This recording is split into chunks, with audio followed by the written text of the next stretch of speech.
What Stacey Says, the weekly podcast. Real lady, real life, real views. Uncensored, unfiltered, unmissable. And here's your host, Stacey. Hi everyone. I've just been sitting here for about 3 minutes mentally preparing myself for this special episode. I've actually brought my nan's laptop upstairs and I've actually got meditation music on in the background. I don't know if you can hear that, and I hope that it's not too overpowering for you to hear my voice. As you all know, this is going to be a really special episode for me. I'm actually trying not to cry, even speaking about it to you guys.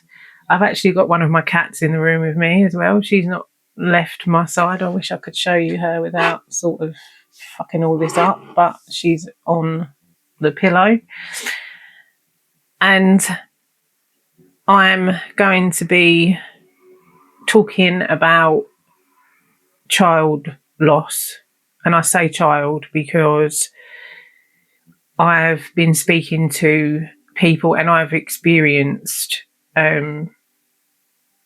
my friends losing their children.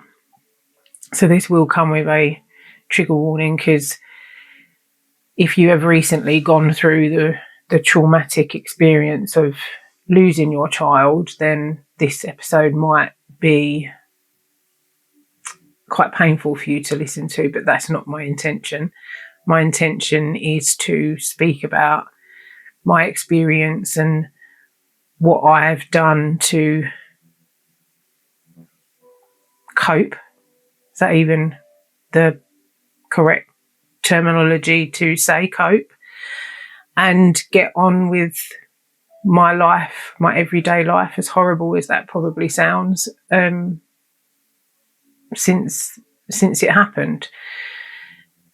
My daughter is also the reason why I am doing this, so I really want to do this for her, and because I know that every day that she's either pushing me to be a better person or she's pushing me down the pathway that I need to go on. So she might not be here, but there is a lot of things that I need to do for her, and I have a lot to thank her for. So I put a post up saying that I would be talking about this episode, and I've spoken to my editor about doing this episode as well, and I've actually asked him to keep it as raw and to show everything emotionally wise for me in this episode. So don't think that he's not done his job properly or anything like that of not editing this episode, but I've requested that it is kept as raw and you can see my emotion. Even if I might not show any, and that's not me being horrible, but it's just that I'm so used to talking about this now that I might not cry, but then I might.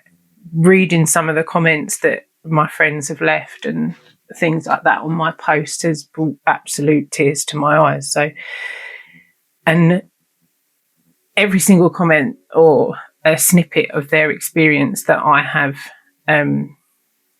been privileged for them to tell me and open up to me, I have actually got permission from them to say a little bit about their story. I won't mention their names, but I will say friend or whoever. But yeah, so my special episode, I have actually got myself a vodka and tonic, and I've had a sip, and my God, it's just fucking blown me head off.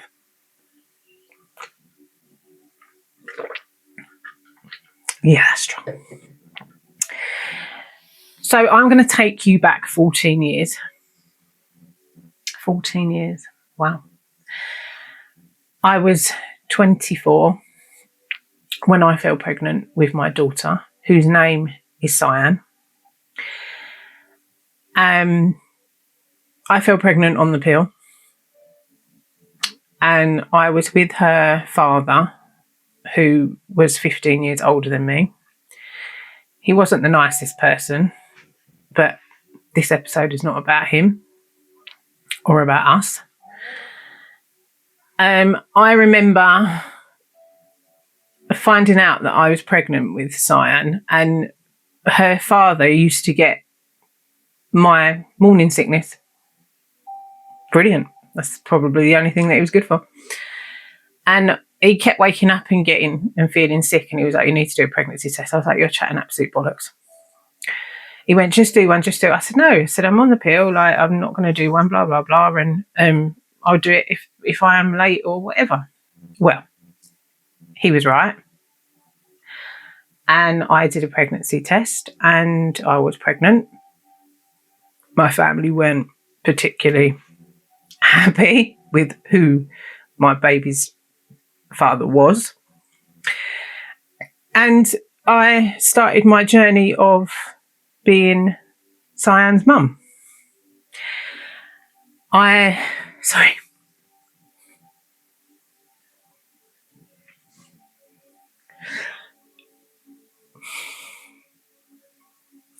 I actually thought it'd be easier than this.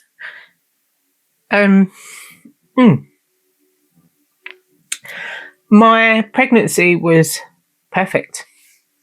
I never had anything wrong with me as such. My midwife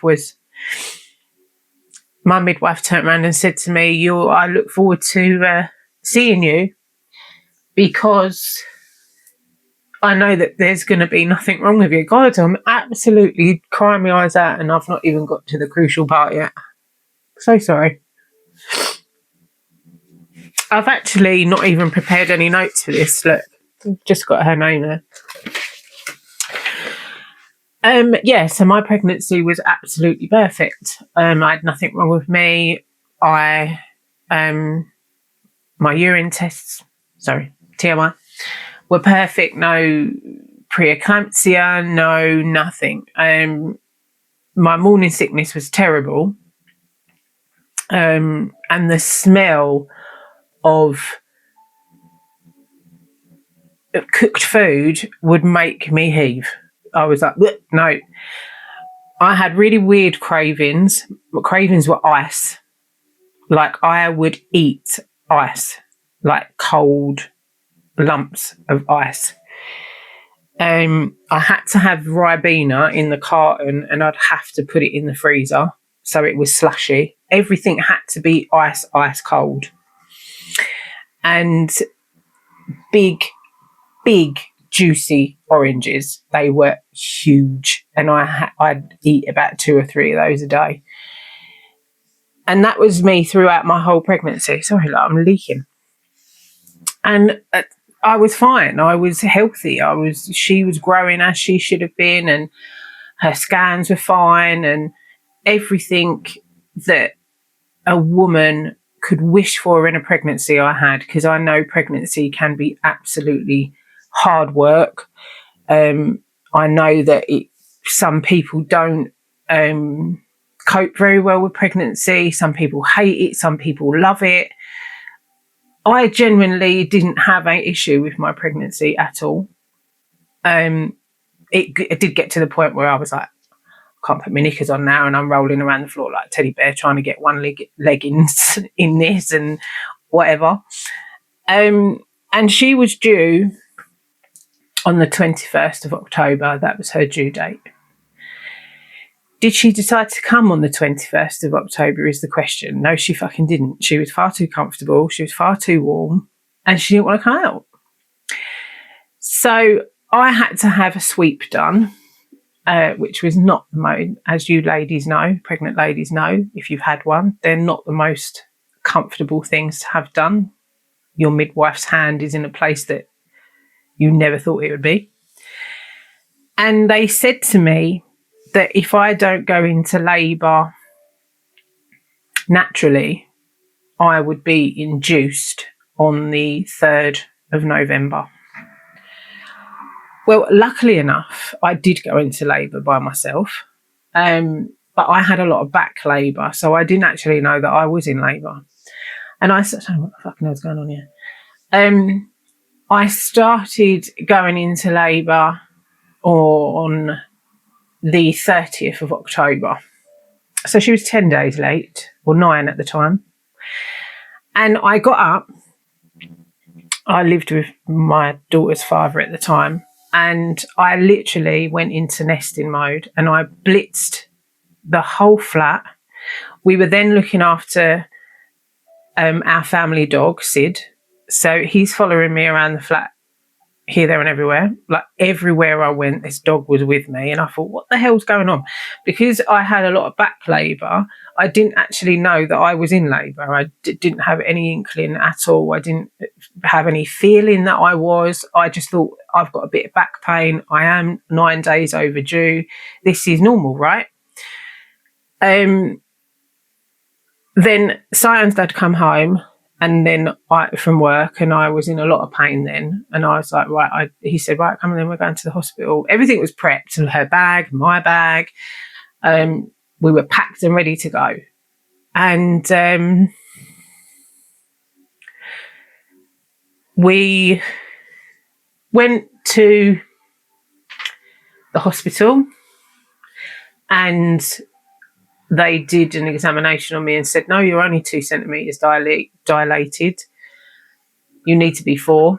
This is all new to me. I've never given birth. I don't know.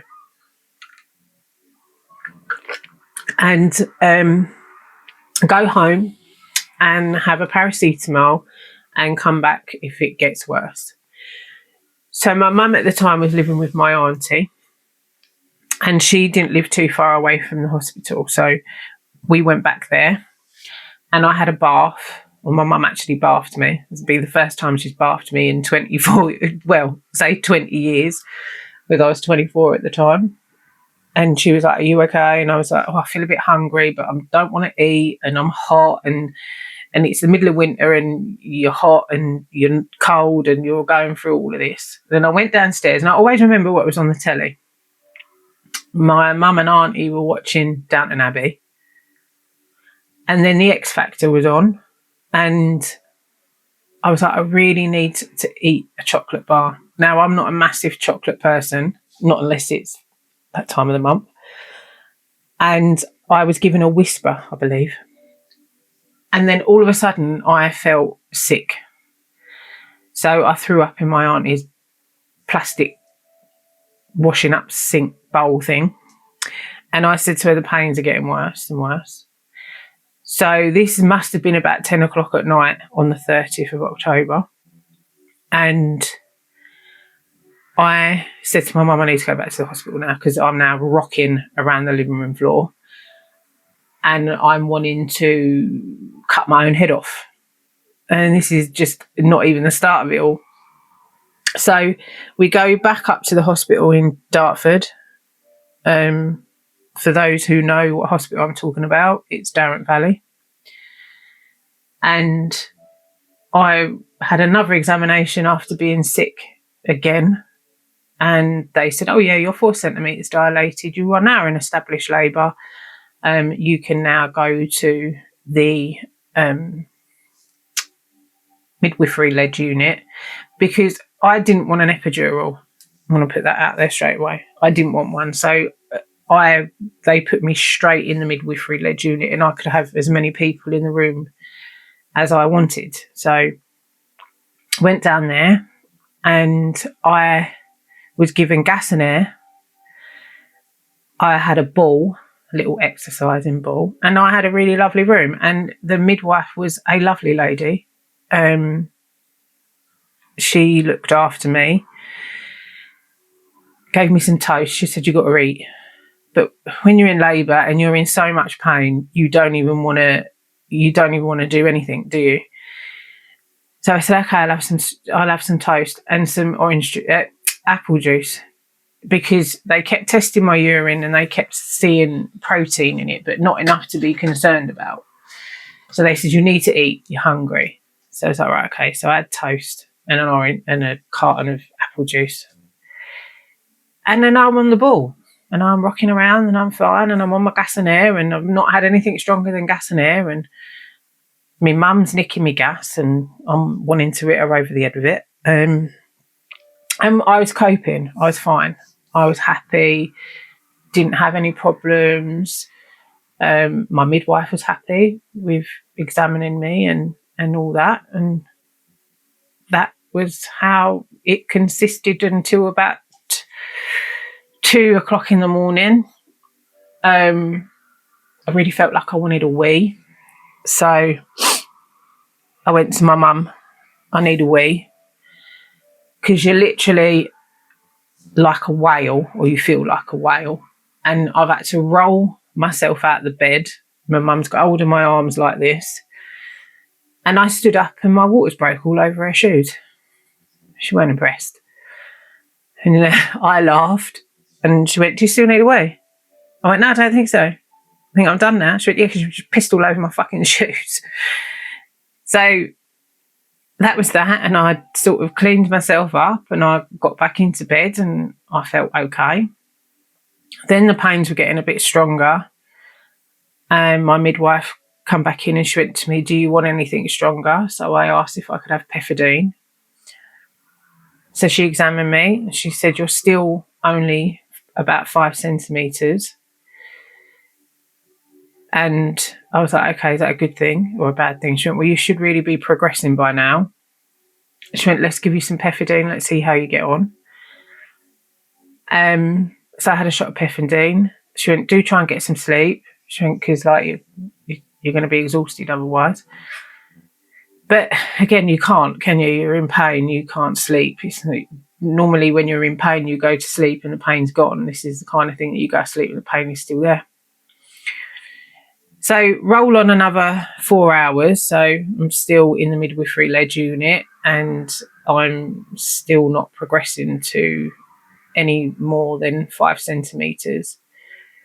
So my midwife comes in and she does another examination on me. You certainly lose all dignity when you're in labour and you're pregnant, because everyone and anyone has seen your nun or done an examination or whatever. It's not ladylike or dignified at all giving birth.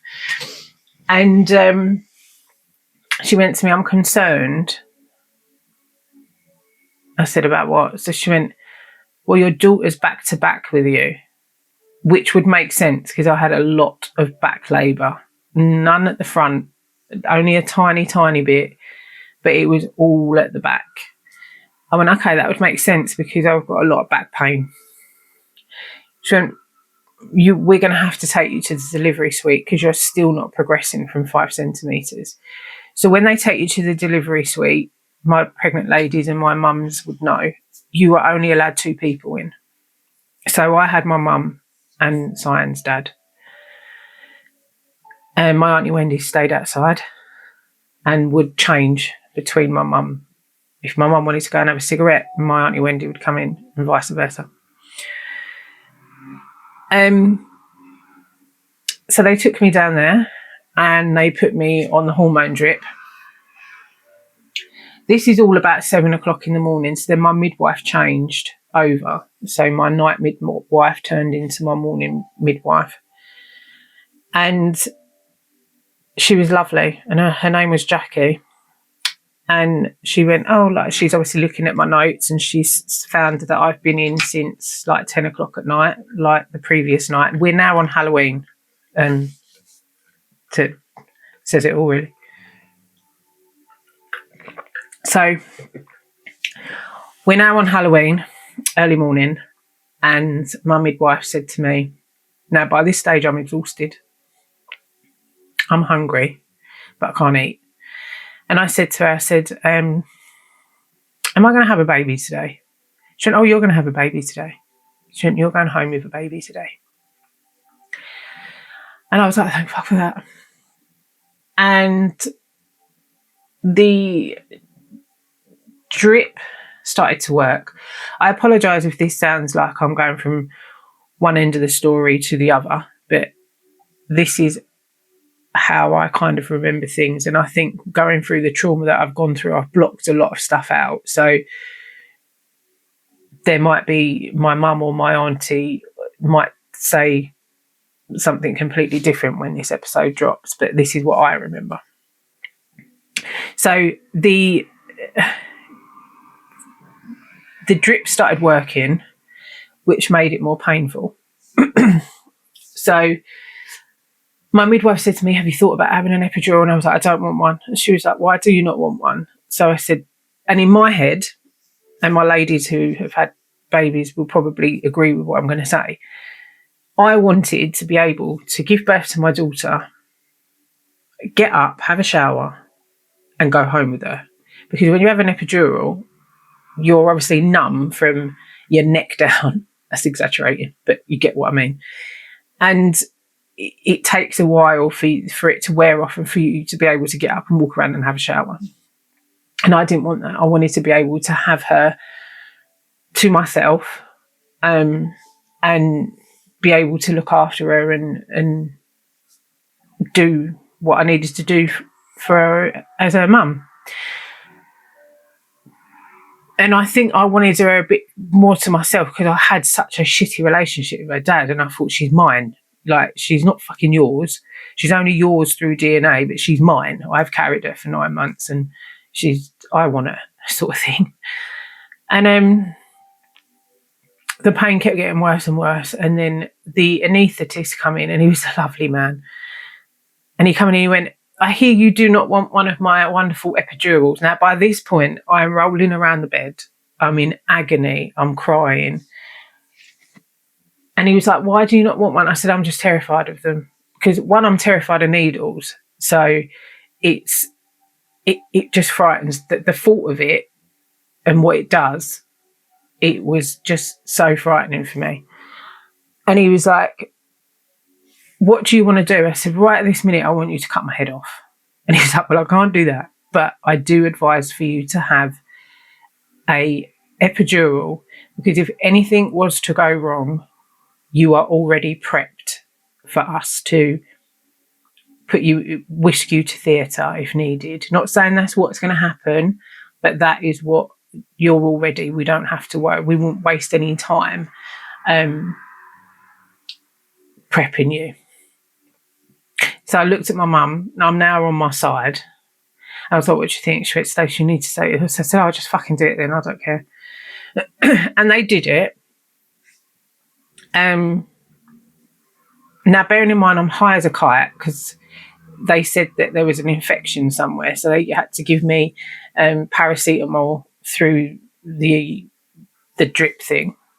And I've got like the bedding over me, and my feet are hanging out the bottom of the bed.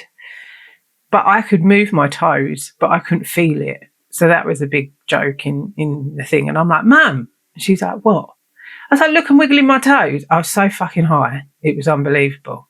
And she just looked at me and was like, for fuck's sake. So that was that. And then we fast forward to...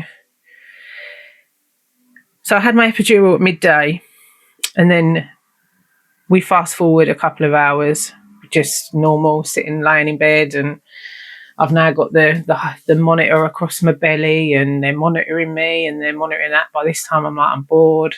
And they were like, well, you're progressing now a bit, so you're now 6 centimetres instead of 5. You're now 7 centimetres. So the hormone drip's doing what it should do. And all of a sudden, I felt pressure. And I was like, oh, I think I need to push. And they were like, okay.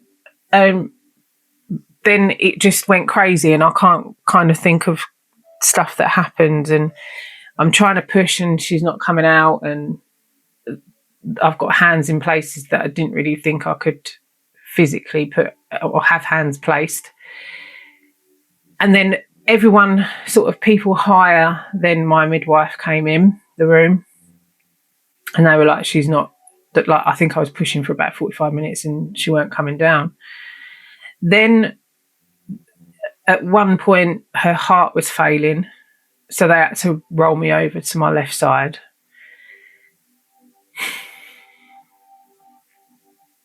And then I think at one point, oh God, sorry. I think at one point my heart started to fail. So, and then it was all a bit of a blur. I heard my mum shouting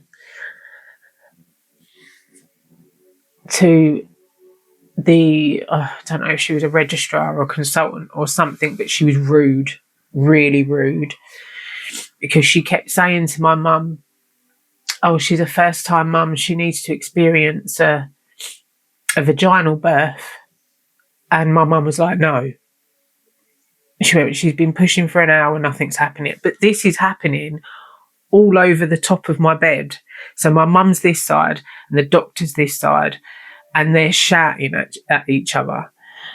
My midwife is running around like a headless chicken, bless her. Like, she's arguing with whoever does the operations. I can't think of what they're called, surgeons, that's the word. And she's saying she needs an emergency C-section. And they were like, well, no, sorry, we're too busy. And she was like, what? So this doctor, who's rowing with my mum, said she needs to have an instrumental birth. So they were going to try forceps. And my mum said, no, she needs a cesarean. She went, no, she needs to experience a vaginal birth. So they didn't do forceps. They then rushed me into theatre. I was absolutely terrified because I have no idea what the fuck is happening and what the fuck is going on at this stage. Now, by this time, this is about 6:30 or 6 o'clock in the evening on Halloween. So they rush me into theatre, top up my epidural, and they tell me that they are going to give me an instrumental birth by using a ventouse, which is the suction cap on baby's head, and try and bring her down that way. I can't feel any of this, and I can't see anything because they put the thingy up. But the noise I can hear around me is just, it's so frightening, especially for your first birth. And that failed. They did it more than what they should have done. In my loft, I've got all of my notes from the moment I walked into that hospital to the moment I left. And they are massive, three of them, massive folders, and it's got everything in there. One day I will sit down and read them. But I've just not really got round to doing it. So all of this commotion is going on, and then they go, oh, we're ever so sorry, but your ventouse has failed. We're going to have to give you an emergency cesarean, which my midwife had been shouting for, not an emergency, a cesarean anyway, for about 2.5 hours. So you can imagine laying on your back with all of this stuff going on, and I'm really trying to keep it together and not lose my shit or not be hysterical because I'm worried that something's going to happen. They obviously tell you what happens. You're going to feel a lot of tugging. You're going to feel this. You're going to feel that. And I did. And she was born. And she weren't crying.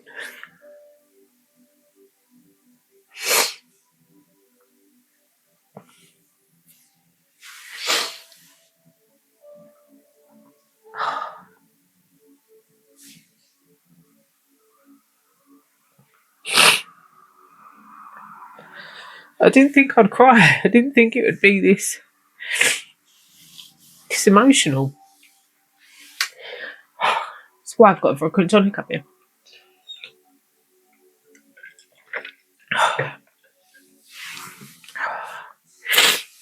so she wasn't crying, and they literally whisked her off, and they didn't tell me what was wrong or anything like that. They started sewing me up, and I could feel it on my right side, I want to say. And I told them this, and I said to them, I can feel that. And they went, no, you can't. They just, everything I said or done, it was like they just backhanded me away. And I was like, I'm telling you now, I can feel that. So then they had to top up my epidural again, and then obviously they sewed me up and I didn't feel it. I had 2 cannulas in my hand with 3 extensions coming off each, and I don't quite understand the reason why they did that, but they did. And then they literally sewed me up, put me back in my room, didn't tell me what was going on with my child. Everyone could see her apart from me. Still not telling me what was wrong with her. She was born at 10 to 7 in the evening on Halloween.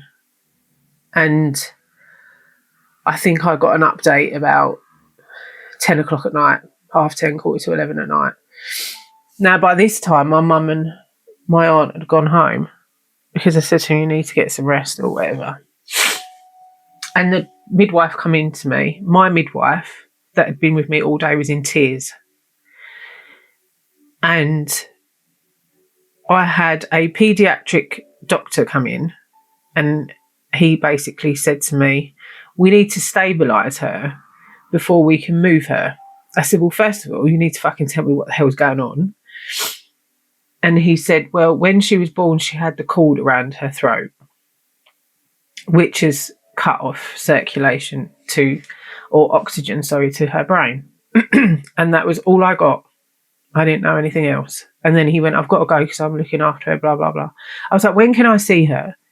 And he was like, not at the minute, we're working on her. We're trying to get other hospitals to see if we can transfer her to a place where the hospital had a cooling jacket and a cooling cap.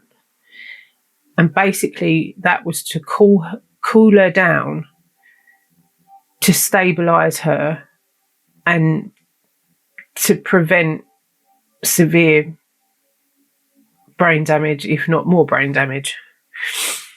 And the only hospitals that had that, I want to say, equipment was Brighton and Medway in Gillingham. And they were on the phone to my doctors and trying to explain what and everything else was going on. So I eventually saw SyAnn at about 4 o'clock in the morning on the 1st of November. And she was in a incubator or a cot, because she was healthy. She was £7.5. She weren't a tiny baby. And I couldn't even see her. There were so many people around her, and she had tubes coming out of places, and they were trying to find a line in her feet. They kept pricking her feet, and all I could see was her feet.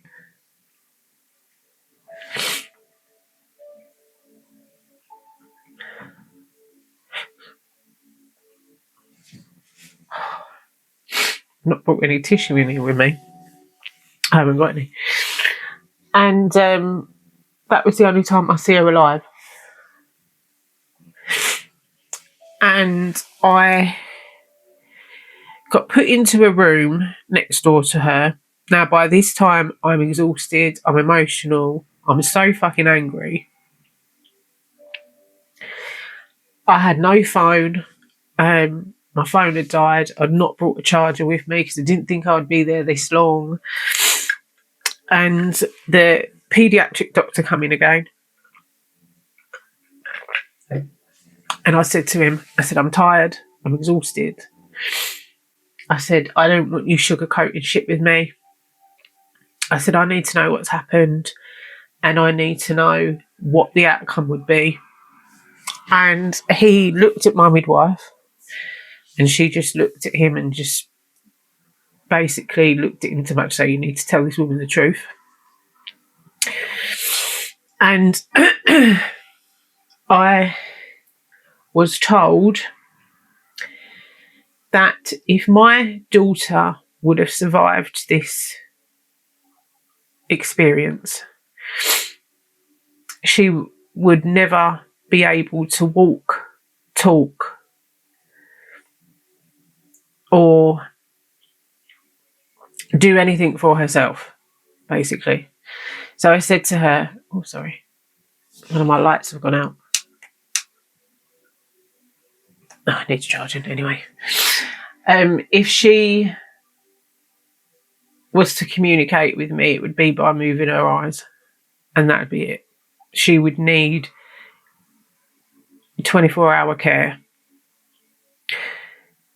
Straight away out of my mouth, I said to the doctors, I said, you need to DNR her, which is do not resuscitate. They could not believe it had come out of my mouth what I'd said. Now, I've always been told by my family, and I've always told my family, if anything was like, touch wood, if anything like that was to happen to any of them, I would not want them to live like that. And I didn't want that for her. So I DNR'd her. Because you're the mum, you've got more right over what you say about your baby in hospital than what the dad does. Now you can imagine SyAnn's dad going absolutely fucking mental because I'd requested that. I was called all the names under the sun. I think he had to be removed out of the room. And he had 3 older children. And I said, I'm not doing it. I said, I'm not putting me. You don't want her to live because you don't want to look out, like all that shit, which is for another day. So that was my request. And then I phoned my mum up at 5 o'clock in the morning. And I said to my mum, you're going to have to come back up here. She went, why, what's happened? I said, I don't know the ins and outs of it. I said, but she's really unwell. I said, and if anything is going to happen, I need you up here. So her and my auntie come back up the hospital. The doctors informed them too of what was happening, because I don't know medical language or anything like that. I had no idea what was going on or what was happening. Fucking hell, now my other light's gone off. And I then was told by the doctor that she had stabilised, and they were then transferring her to Medway. So they transferred her via blue lights to Medway, and her fucking father went with her, not me. They left me at Darrant Valley. No updates all throughout the evening. So she was transferred about 7 o'clock in the morning. 8 o'clock in the morning. The only thing that I had on me was a catheter through my epidural. So they didn't understand why I weren't transferred with her or in a separate ambulance. So they get to Medway. Darrant Valley are sorting out transport for me. I'm in a lot of pain to the point I'm on oral morph. So I'm on morphine, which is fantastic. I was seeing noises. And they come in and they take me. They put me in the ambulance, and I'm on gas and air in the ambulance because I was in agony. I was in pain. And they start my journey to Medway. I get to Medway and they were brilliant with me. Absolutely brilliant. And they bring me in this room. Now, I got to Medway about 12 midday or just gone 12 o'clock. And as soon as I was put in this room, they rushed in and literally took me out of this room. And then they put me in another room that looked like a bedroom. Now, my mum and my auntie were on their way driving from Slade Green to Medway. And I was pulled aside, and the consultant of the peds or whatever, I was in a wheelchair, she crouched down in front of me and I knew what she was going to say. And she said, "I'm ever so sorry, Stacey." She went, "But your daughter passed away at 11:45 this morning."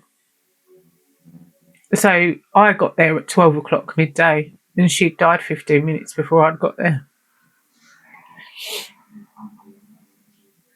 I was so angry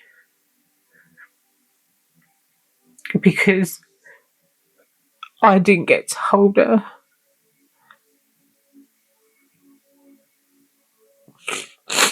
While she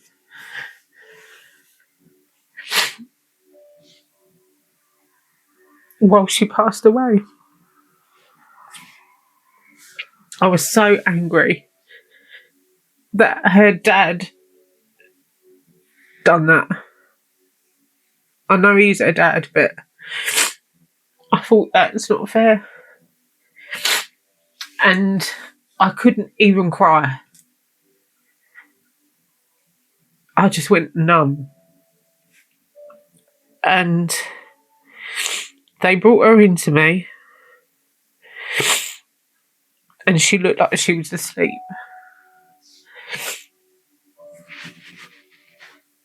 At the end of this podcast, I will put a photo up of her if you haven't already seen her on Facebook. But she just looked like she was asleep. And I phoned my mum. And she went, "Are you alright? How is everything? What's going on?" I said, "Mum," I said, "she's gone." And she went, "What do you mean she's fucking gone?" I said, "She died before I got here." And I said it so matter-of-factly because I didn't know how to explain it. And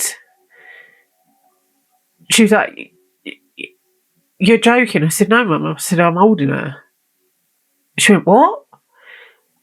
I said, "I'm holding her." I said, she died at 11:45. She went, "Well, what time did you get to the hospital?" I said, "I got there at 12. I said, "I was too late." She went, "I'll be there in a minute. I'm 10 minutes away." And she was with my brother as well.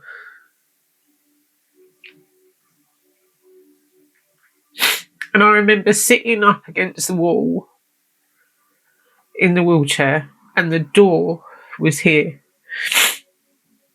I still hadn't cried. And the door was open. Now, all of my daughter's dad's family was there. I was on my own. He had his mum and his dad and his brothers and the fucking world and his wife all there. And they were all passing my daughter around this room like she was a fucking toy. I was so angry. So angry. And I think that's why I couldn't cry. I really need to get some tissue because I don't want any bogies. But I don't want to walk away from this. So I literally look at all of these people in this room and I'm picturing violence in this room. And the door opens with a nurse that has come in. And I look down the corridor and I see my brother. And I burst into tears.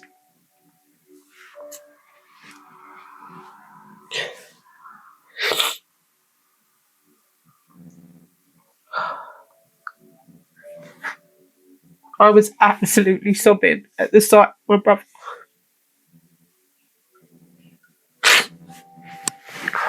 Sorry.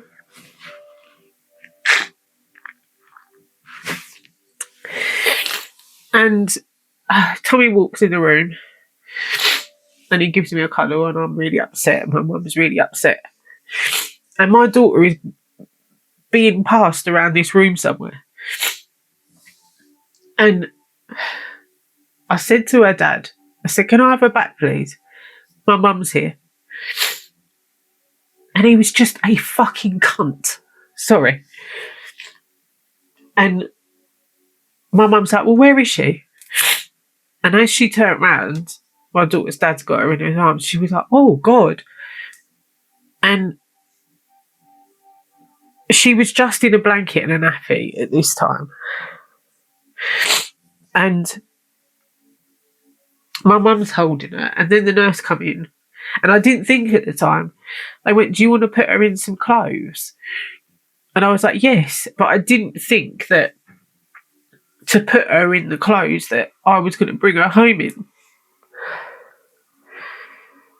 So the hospital donated some, like a white baby grow, and you will see in the photos she's got like a pink blanket around her head. She looks like a little flower. And my auntie and my mum had to dress her because I couldn't do it. And I just felt like I failed as a person, as a woman, and as a mum. Because I felt like all the time that I was carrying her, she was safe. And the hospital just took her away from me. Oh, God.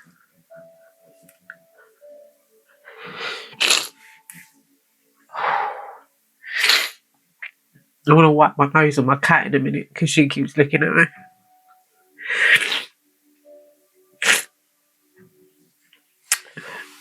Now, while all of this is going on, my nan and granddad and my auntie and uncle are on their way back from holiday.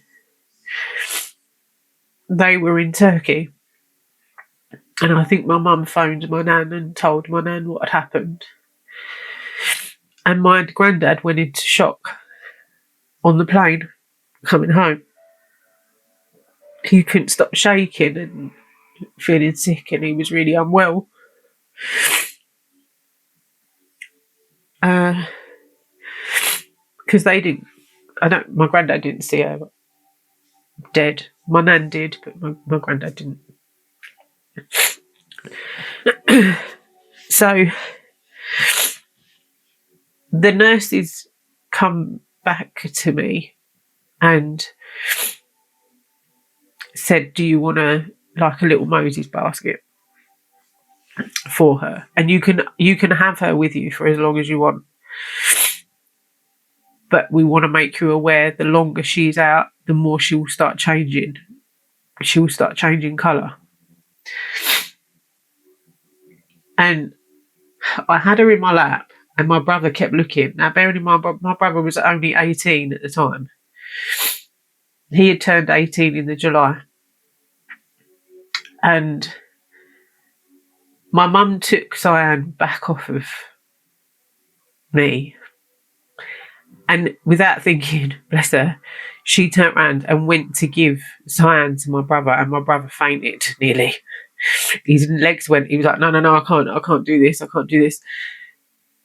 And he went outside and had a cigarette, and he come back in and he went, right, give me her.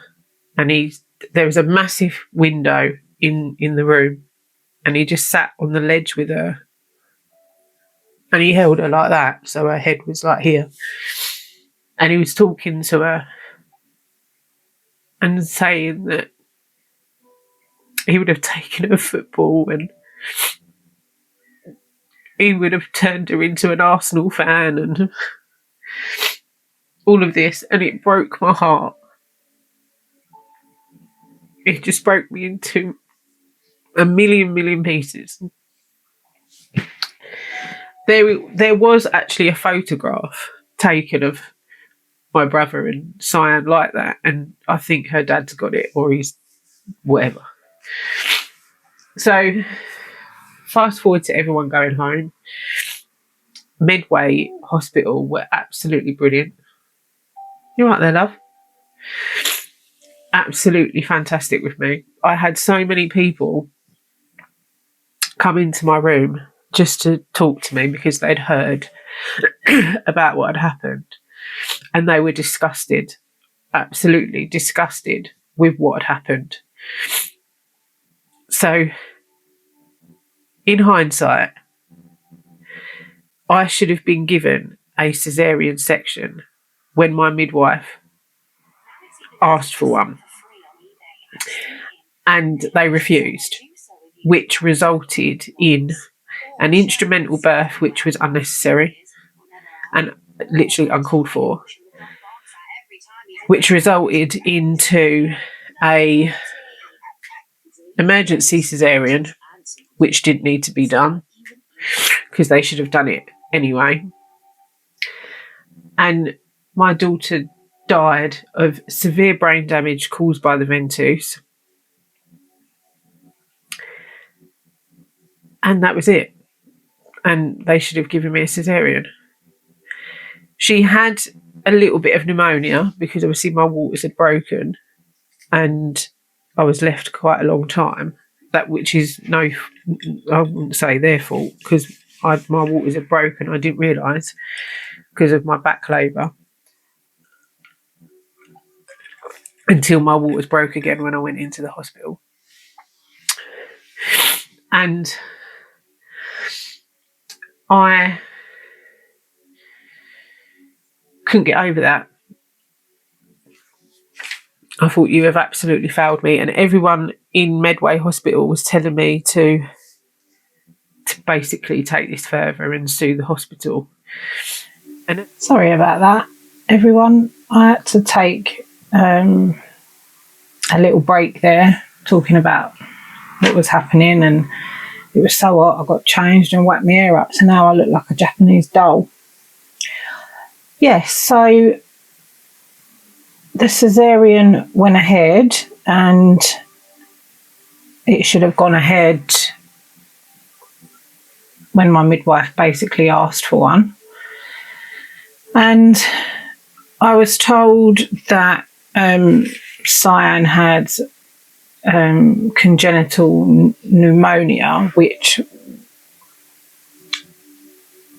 was brought on by my waters breaking. So, and when I asked and I said, would that have killed her, they said no.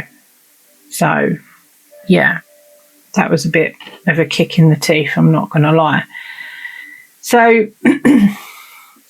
Medway were brilliant. Medway Hospital were fantastic. And I actually stayed there for 3 days after she had passed away.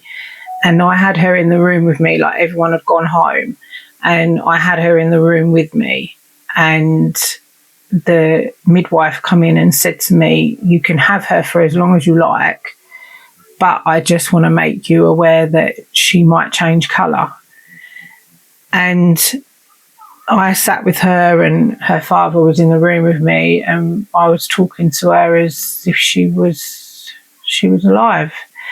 And I said to her that I was sorry that I didn't protect her enough, or because I felt like I had failed, obviously, like I'd said before, and I felt like that as soon as she was taken out of the comfort of my body, she was failed and I was failed.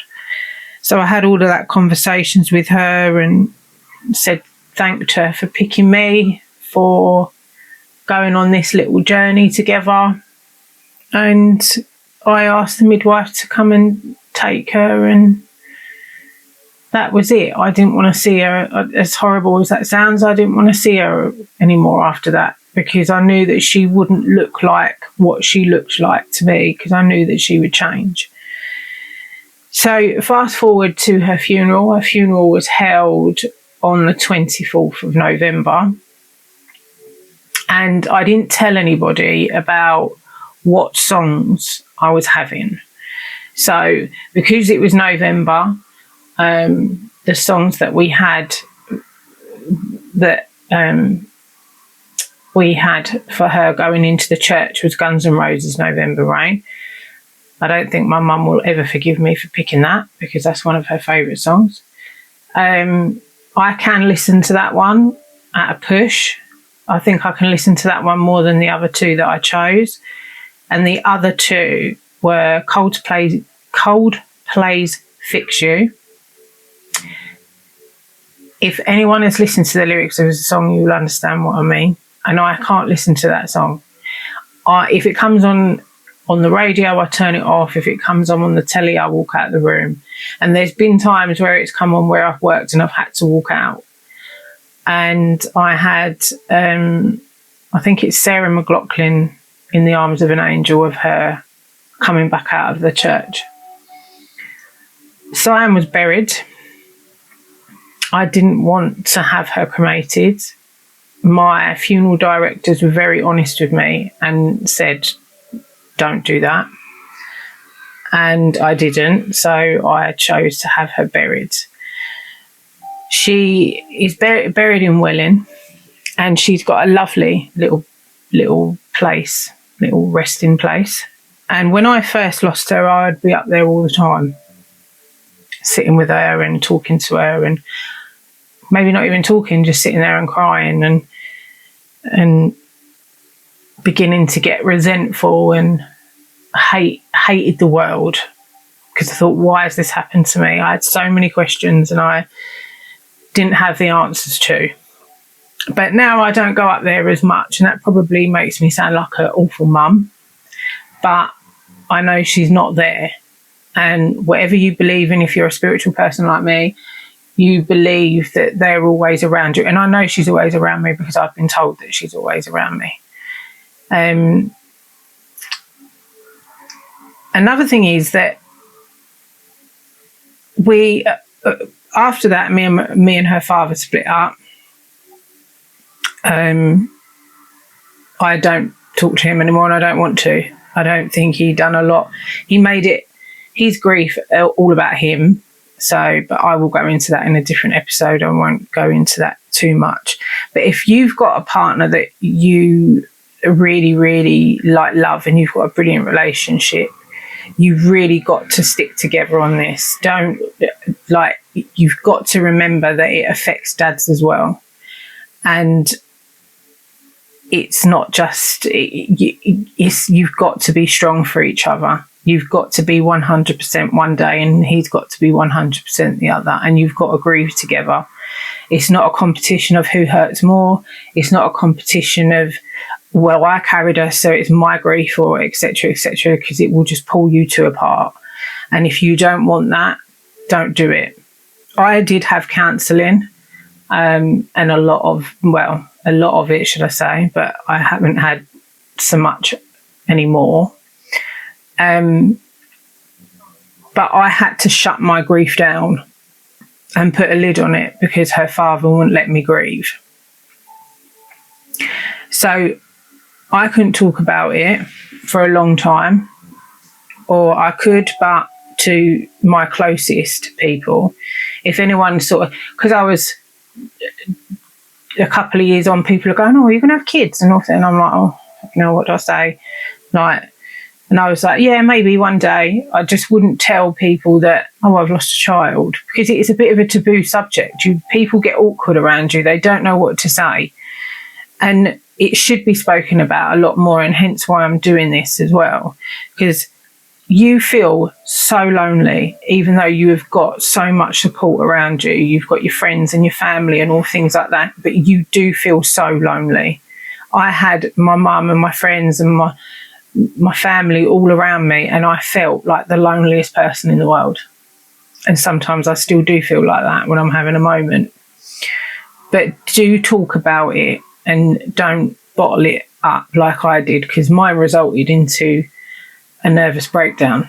I had a nervous breakdown 7 years later. I lost my granddad, and then I went into complete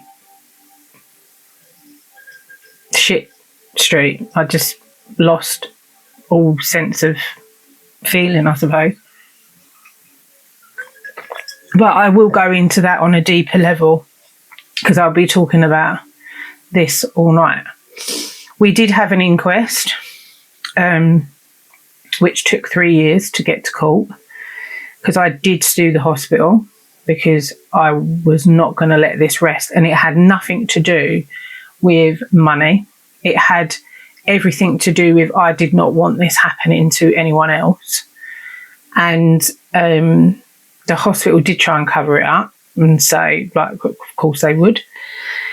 And I went through a national accident helpline, like no win, no fee. And my barristers and my solicitors were brilliant, absolutely brilliant. They were disgusted with what was happening.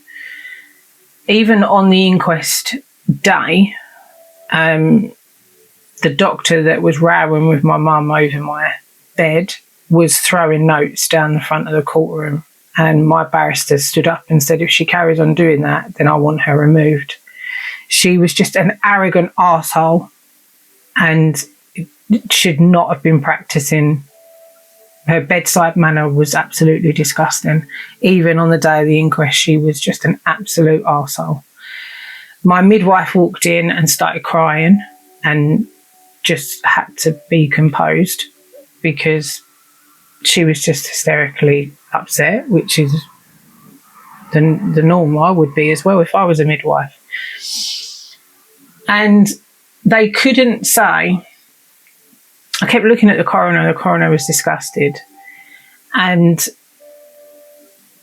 the result come that it was, they said that her death had resulted in basically, they couldn't say hospital negligence because my midwife was the only one who done her job properly. If my midwife hadn't done her job properly, then they could state hospital negligence. So they said it was like unlawful death caused by an instrumental birth or some bollocks like that. It's upstairs in my notes, so I'd have to find it out, but that was the reason why.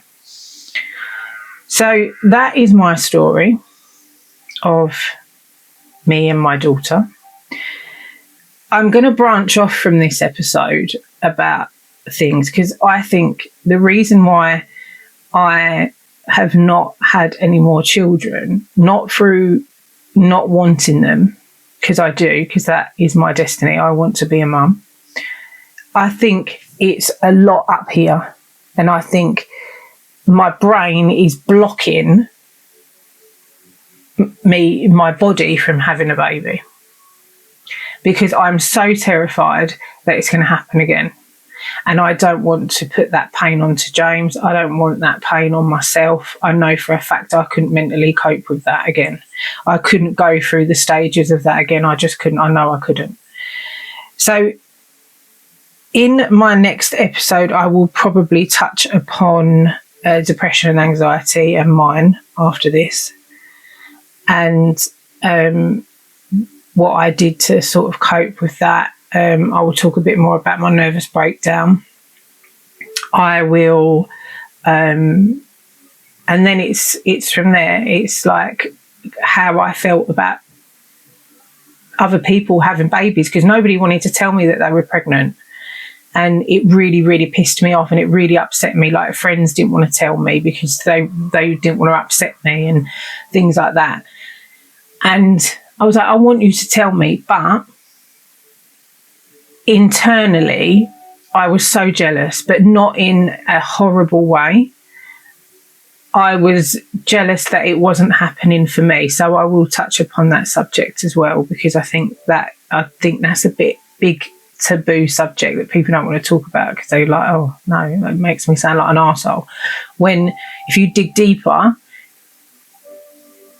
there's reasons why as to why you feel like that. You might be struggling to conceive. You might not have ever had a baby, been pregnant before, and you're trying to conceive and it's not happening. All these things go through your brain. So thank you for listening today, and I really, really hope that you I don't want to say enjoy, because it's a very emotional episode, this one.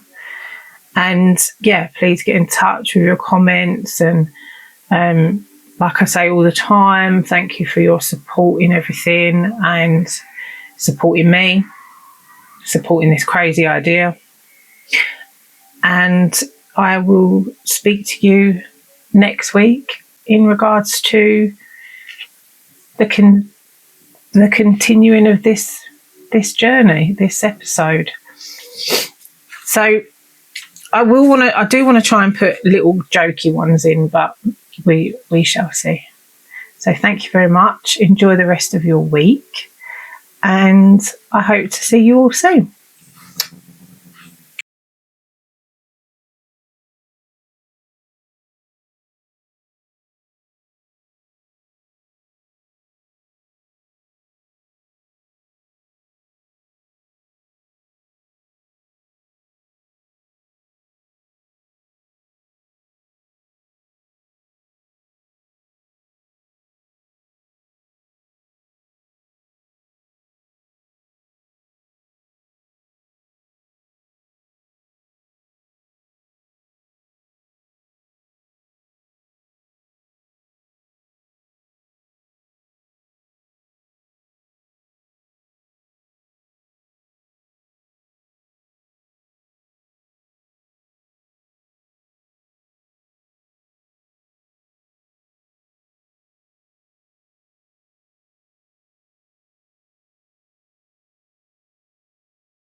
What Stacey says. Make sure to subscribe to get updates on new episodes. Uncensored, unfiltered, unmissable.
What Stacey Says.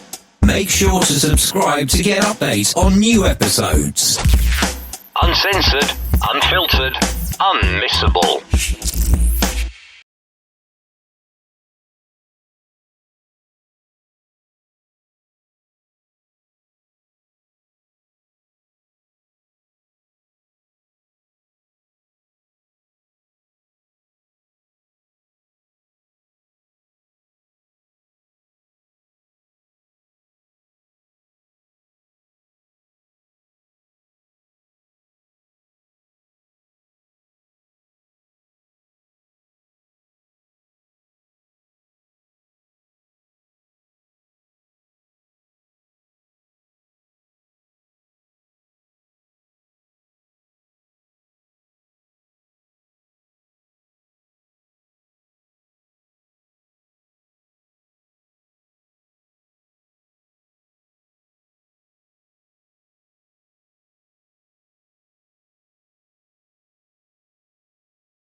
What Stacey Says.